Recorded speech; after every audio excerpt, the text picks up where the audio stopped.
din nga mga tanom ang ilang Pagkaroon lubi ito sa una, may isa ka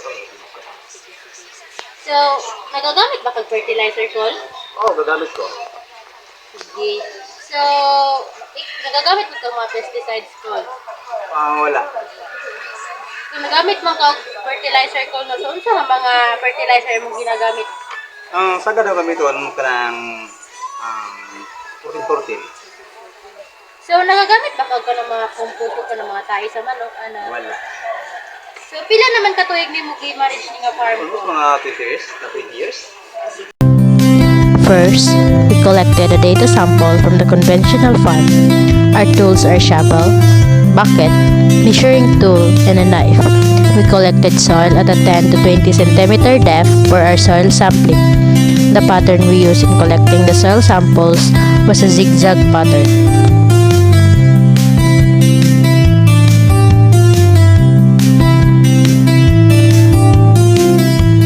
After collecting 5 soil samples, we mix it and place them in a Ziploc bag so that we could use it for finding or examining nematodes.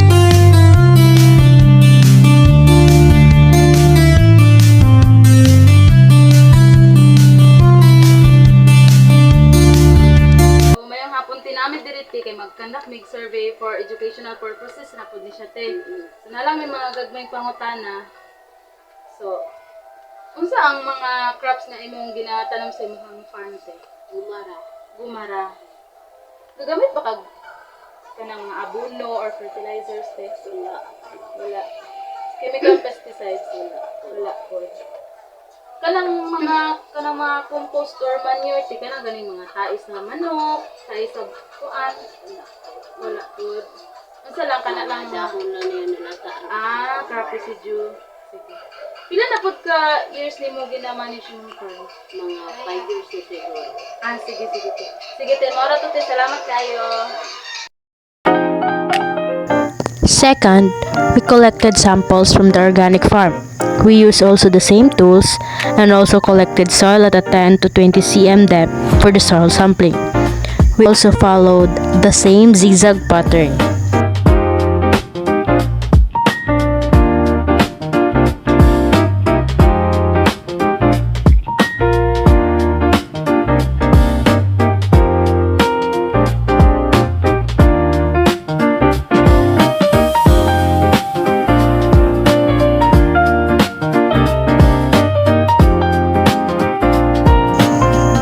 After collecting 5 soil samples in organic farm, we mix them together.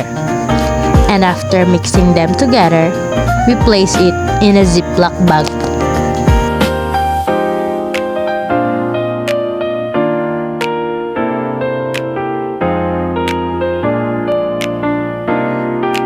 And that's all.